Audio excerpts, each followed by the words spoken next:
यह जागृत स्थल है, लगता है कि साक्षात हनुमान जी की कृपा है। आप अमर विचार आप सबका हार्दिक स्वागत करता है। आधुनिक अयोध्या के सृजन में शिल्पी की भूमिका निभा रहे अयोध्या नगर निगम के महापौर पंडित गिरीश त्रिपाठी ने पुनर्निर्माण में आम जनमानस की महती भूमिका बताई और सभी से अपने दायित्वों का निर्वहन कर अयोध्या के वैभव स्थापना में सहयोगी बनने का आह्वान किया। अवसर तो था कटराकुटी में हनुमान मंदिर के शिलान्यास का, पर बातों बातों में वे मंदिर निर्माण में आम लोगों की भूमिका व जिम्मेदारी समझा गए। उन्होंने कहा, कटराकुटी धाम बृहद अयोध्या की सीमा में शामिल है, जो भविष्य में अयोध्या की पहचान को और विशिष्ट बनाएगा। उन्होंने बन रहे हनुमान मंदिर में श्रद्धालुओं को अधिक से अधिक सहयोग कर पुण्य के भागी बनने की अपील की। सावन माह की पूर्णिमा के अवसर पर भंडारे का भी आयोजन हुआ। कार्यक्रम में मानस मर्मज्ञ लव कुमार पांडे, रामायणी आदि ने भी अपने विचार व्यक्त किए। इसके पहले महापौर के कटराकुटी पहुंचने पर महंत चिन्मयानंद ने माल्यार्पण कर उनका स्वागत किया। इस मौके पर आनंदेश्वर पांडे, पूर्व कैबिनेट मंत्री रमा शास्त्री, बाबूलाल, बी.के. दुबे, जनार्दन तिवारी, देवेंद्र सिंह सचदेवा, अंजनी कुमार सिंह आदि मौजूद रहे। अमर विचार ब्यूरो। जिनका आप दर्शन कर रहे हैं आज अतिथि के रूप में, आप एक अयोध्या के जो पद आपको मिला है, इतना ही नहीं, आप जगत गुरु भी हैं। लोग जगत गुरु पता नहीं क्या क्या प्राप्त करके होते हैं, आप हमारे भी कुल गुरु हैं। इस नाते गुरुदेव भगवान के श्री चरणों में अपना प्रणाम निवेदित करते हुए इस समस्त भारत के, विश्व के धर्म स्थलों पर विराजमान सभी संत महात्मा जो यहाँ पधारे, वो भी जो यहाँ नहीं है, उन सबको मैं प्रणाम करता हूँ। नवरात्र पर्व की अधिष्ठात्री भगवती आद्या शक्ति परम्बा जगदम्बा के श्री चरणों से प्राणित देवियों में सीता, गार्गी, तारा, कुंती, मंदोदरी, अहिल्या, द्रौपदी, मदासा, नर्मदा, गंगा, कावेरी, गोमती, सरजू जैसे पावन पवित्र चरणों को मैं प्रणाम करता हूँ। माता पिता के होनहार भारत के भविष्य भावी कर्णधार नौनिहाल बालकों, हमारे सभी राज परिवार एवं सभी मनीषी जन, ब्राह्मण देवता एवं इस मंदिर के समस्त पदाधिकारीगण जो समिति के हैं, उन सबको मैं हृदय से महाराज जी की ओर से और खुद से प्रणाम करता हूँ।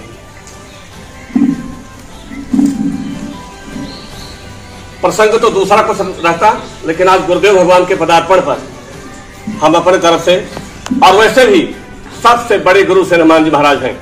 वह भगवान शिव के रूप में थे तो बंदे बोधमम नित्यम गुरुम शंकर रूपिणम रामचरितमानस चक्र चूड़ामणि कल्पकुल कल्पनावतार प्रातःस्मरणीय श्री पूजपाद श्री तुलसीदास महाराज के माध्यम से, और वैसे भी श्री रामचरितमानस श्रीमद भागवत महापुराण अनन्य आनंद सदग्रंथों में सर्वप्रथम श्री गणेश फर्स्ट स्टेज में बंदों गुरुपद पदों पर आगा सूचि सुवास सरस अनुरागाओं कहीं जाने की आवश्यकता नहीं है।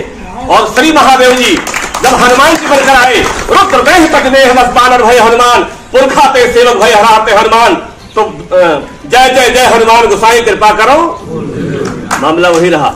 आज आप लोग हनुमान चालीसा पढ़ रहे थे, और ये मैं अपने तरफ से कुछ नहीं कह रहा हूं। हनुमान चालीसा में एक त्रुटि हो जाती है, वो मिसप्रिंट है प्रेस का। उसमें लिखा है शंकर स्वयं केसरी नंदन। इसे पढ़ना है तो श्री हनुमान जी महाराज श्री हनुमानगढ़ी अयोध्या जाइए, जो प्राचीन पत्थर लगा है, वहां इस चीज को हम लोग सुधारे अपने वक्तव्य में, और कोई बात नहीं। अब आइए चलते हैं गुरुदेव भगवान के श्री चरणों में। ये कृपा कैसे प्राप्त होगी? इसे प्राप्त करने के लिए बड़े बड़े ऋषि मुनि महात्मा संत जन है नहीं, भगवान श्री राम और श्री कृष्ण भी महाराज संदीपनी के हैं। और ये हमारा जो बस्ती जिला कहा जाता है, ये बस्ती नाम तो अपभ्रंश अशुद्धि है, इसका नाम वशिष्ठ था। वशिष्ठ महाराज यहाँ पढ़ाते थे, प्रभु श्री राम यहाँ पढ़ने आते थे, तो बिल्कुल हम लोग 1 किलोमीटर भी दूर नहीं है, यहाँ से 500 मीटर की दूरी पर है। इसलिए रामचरितमानस की पहली चौपाई का बंदौ गुरु पद पदुमा परागा सुरुचि सुभाष सरस अनुरागा। ये मिडिल क्लास की भाषा है, ये 8वीं पढ़ने वालों के लिए है। और जो प्राइमरी स्तर के हों, उन्होंने कहा श्री गुरु चरण सरोज रज, चाहे पदम परागा कहो चाहे सरोरज, बात दोनों ही कही है, प्रायवासी का अंतर है बस।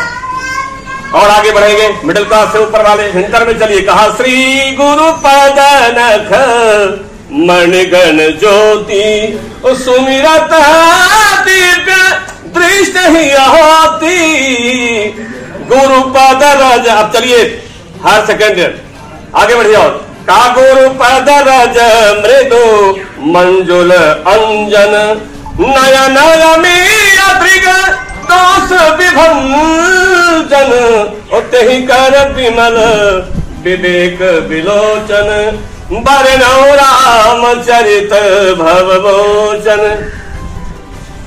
श्री बजरंगबली महाराज जी के दिव्य स्थान पर जो श्री कटराकुटी धाम के माध्यम से मशहूर है, प्रसिद्ध है, और इनकी प्रसिद्धि में जो भी अभी 19 है उसे 20 करने के लिए हमारे परम श्रद्धेय कुलगुरु भगवान का पदार्पण हुआ है। आपके वक्तव्य और आशीर्वाद से जो असंभव था वो सभी संभव हो जाएगा, ये मेरा अंदर से मन कर रहा है। परम श्रद्धेय गुरुदेव भगवान अपने आशीर्वाद से इस कटराकुटी धाम के जीर्णोद्धार हेतु और यहाँ के दिव्य कल्याण हेतु, प्रोग्रेस जिसको कहते हैं, उसके हेतु आप अपना आशीर्वचन हम आपसे निवेदन करते हैं, प्रदान करें हम सभी को। इन्हीं शब्दों के साथ वाणी को प्रणाम। आप लोगों ने जो श्रम किया, अपनी मर्यादा का एक प्रकार से मर्यादा को लांघ के जिन संतों का दर्शन करने लोग उनके आश्रमों में कतारबद्ध होकर जाते हैं, बोले संत भगवान की। संत अयोध्या के पूजनीय संत अपने अपने आश्रमों को त्याग कर जन समुदाय के बीच में गए और लोगों से निवेदन किया कि अपने बीच का बालक है, इसको मौका दीजिए ताकि राम जी की झाड़ू बहारी काटे।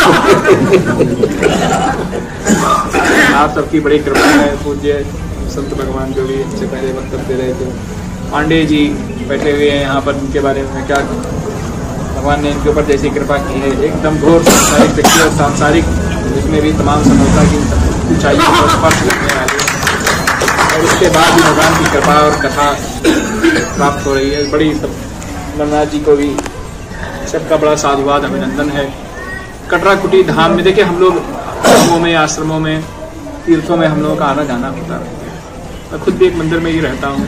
अयोध्या वैसे भी अपने आप में एक धाम, और अयोध्या आने वाले व्यक्ति को मोक्ष के साथ साथ जीवन जीने का विवेक भी प्राप्त होता है। यह अयोध्या का अपनी एक विशेषता है। लेकिन यहाँ पर आने पर कटराकुटी धाम में जो शांति है, जो एक तपस्या की लौ है यहाँ पर, और एक तपस्या का वातावरण है, वो जो है वह एकदम हर व्यक्ति को बिना कहे ही अपनी तरफ आकृष्ट करता है, और हर व्यक्ति को उस तपस्या से कुछ कण पीछे बोला उसको प्राप्त हो इसके लिए प्रेरित करता है। तो अब ऐसा, और यह जागृत स्थल है, लगता है कि साक्षात हनुमान जी की कृपा है यहाँ पर। सरयू के दूसरे तट पर है, लेकिन अब तो अयोध्या विस्तारित होती चली जाएगी। अब ये तो हमको लगता है ज्यादा आधुनिक अयोध्या हो जाएगी, अयोध्या वाले तो पीछे ही रह जाएंगे। तो ये हम समाज का भी एक कर्तव्य होता है कि जो ऐसा स्थल है, देखिए हम लोग अपनी गृहस्थी की गाड़ी को चलाने में व्यस्त रहते हैं। हमारा घर परिवार, हमारा संसार, हमारा घर, हमारा मकान, दुकान, ये सब चीजें दुरुस्त रहें इसका प्रयास करते हैं। लेकिन आप सोचो, क्या कभी इससे संतुष्टि होती है क्या?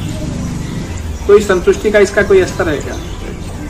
कभी आदमी उस दौड़ में पूरा जीवन अपना खपा देता है, और जो लोग पूरी दौड़ लगा चुके होते हैं उनसे पूछिए तो उनको कहता है, उनका यही कहना होता है कि हासिल कुछ नहीं। जीवन में ऐसे अक्षर, ऐसे संत, ऐसे तपस्वी, ऐसी तपस्थली, हर व्यक्ति के जीवन में उसकी संबद्धता जरूर होनी चाहिए। क्योंकि व्यक्ति अगर भौतिक प्रगति से संतुष्ट होने लगता है तो फिर हम लोगों की आवश्यकता ही क्या रहेगी? फिर तो हमारी संस्था ही बंद हो जाएगी महाराज। लेकिन ये व्यक्ति तमाम प्रगति कर, तमाम उपलब्धियां हासिल कर, लेकिन जो उसका असंतुष्टि का भाव है वह तब तक संतुष्ट नहीं होता, तब तक पुष्ट नहीं होता जब तक उसमें धर्म की, भगवान की कृपा नहीं होती। उसकी पूर्णता तभी उसको प्राप्त होती है जब उसको उसका आध्यात्मिक विकास होता है। नहीं तो वो एक होड़ बन के जीवन समाप्त हो जाता है, जीवन का वास्तविक आनंद उसे नहीं प्राप्त। तो ये समाज का यह कर्तव्य है कि ऐसे जो स्थल जो हमें पूर्णता प्रदान करते हैं, जो हमें आध्यात्मिकता की ओर उन्मुख करते हैं, ऐसे स्थल जहाँ पर जाने पर लगता है कि भगवान की कृपा हमें प्राप्त हुई, ऐसे स्थलों को विकसित, पुष्पित, पल्लवित करने की जिम्मेवारी भी समाज की। बाकी हमारी सरकार बहुत संजीदा है इस मामले, बहुत गंभीर है, अयोध्या के तमाम स्थलों को भी कर रही है। कभी किसी आते जाते किसी की नजर पड़ जाएगी तो सरकार की जो तरफ से जो प्रयास होने वो तो होना ही हो ही जाएगा। लेकिन धर्म हमारा, अध्यात्म हमारा, भगवान हमारे, स्थल हमारे, तपस्वी हमारे, संत हमारे, महंत हमारे, तो हम इन सब चीजों के लिए, इसकी व्यवस्था के लिए सरकार की ओर क्यों देखें? तो हमारा कर्तव्य है, तो हमारी ड्यूटी है कि हम इन सब चीजों को आगे बढ़कर करें। सरकार की अब आज सरकार अनुकूल है, सरकार का कोई भरोसा है कल को अनुकूल रहेगी ना रहे? तो इस दृष्टिकोण से भी समाज को यह चाहिए कि आगे बढ़कर इन सब स्थलों की व्यवस्था, यह सब स्थल कैसे विकसित हो, इस पर ध्यान आप सभी का आह्वान करते हुए, और बार बार हनुमान जी महाराज से आप सभी के लिए कृपा करुणा की कामना करते हुए कि भगवान की कृपा सबको प्राप्त हो, भगवत भक्ति में ऐसे ऐसे संलग्न आप रहें, भगवान के नाम का संकीर्तन करते रहें, उनको स्मरण करते रहें और उनके स्मरण से ही जीवन की नैया आपकी आगे बढ़ती रहे। आप सभी के प्रति मंगल कामना और पुनः पुनः संत चरणों में बारंबार प्रणाम करते हुए वाणी को विराम। जय